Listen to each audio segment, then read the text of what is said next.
Hey everyone, I've been working on the PC game port party these days, and actually this product has been available for purchase for a year, and now I've released the Gerber files, and it's open source. But what can you do with it? So today I wanted to show the MIDI in capability here, this socket. So this unit is a non-soldered one. I didn't put it together yet. But basically, I have a MIDI controller plugged in, this Rock Band 3 piano, which has a MIDI out, which nobody is seemingly aware of. So as you do in 2025, what do you do to test this out without forcing people to go in software like Cakewalk? Well, you go in Borland C in 2025 and you just do your own thing. So I'm assuming the MIDI signals, the MIDI in signals go to port 330H, and then I can deal with them and do stuff with them. So let's check that out. So the easiest test is to take in the MIDI in signals and just send it to a MIDI module that you can see up there. It's a sound canvas that I'm using right now. So I'm using the MIDI out connection of my PC game port party. This is kind of an obvious test to do.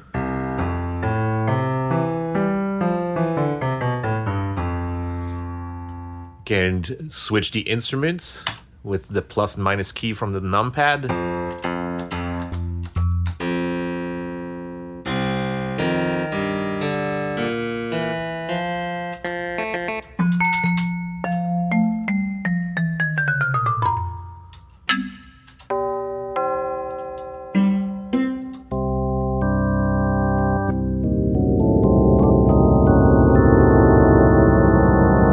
And also for people who don't have a MIDI keyboard like I do, you can use the keyboard, the regular one. So I've mapped out the keys. Usually these kinds of software did back in the day. So like the white notes are this row of keys, and there's a like so. And black keys are in the normal spots you would expect them to be.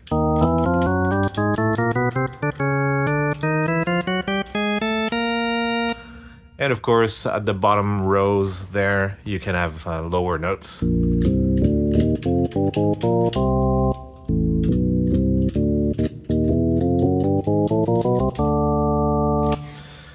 But wouldn't it be cool, since it's on a PC, to access the other sound things that you can have on that platform? So the PC speaker, right? So let's switch to it.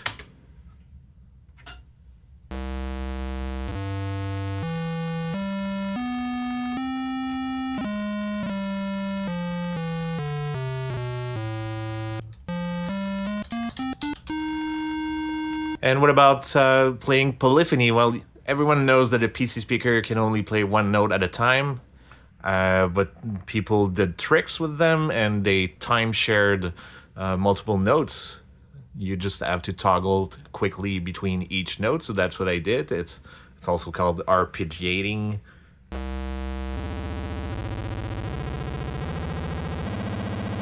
And it kind of loses structure and coherence when you reach to 5 notes and more. So I limited to 6 notes, and it sounds kind of bad when you reach that. So it's kind of meant for maybe 2 or 3 or 4 notes max.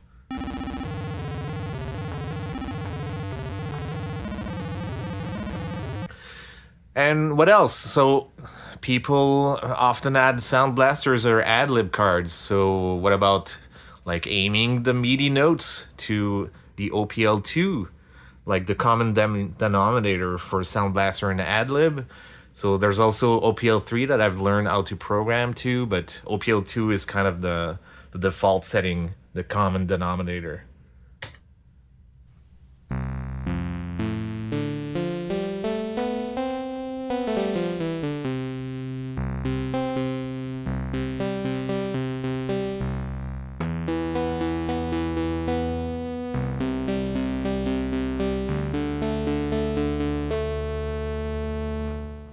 And I thought it would be cool if the instrument would be randomized, so I could like kind of dig around and find new sounds.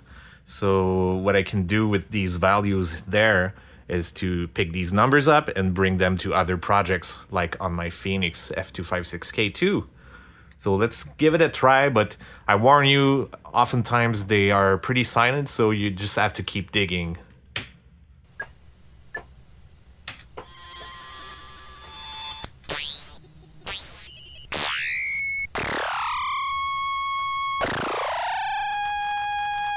I just love these crunchy, stupid sounds from OPL Yamaha FM synth.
So I'm gonna release this program on GitHub, the source code and the executable file.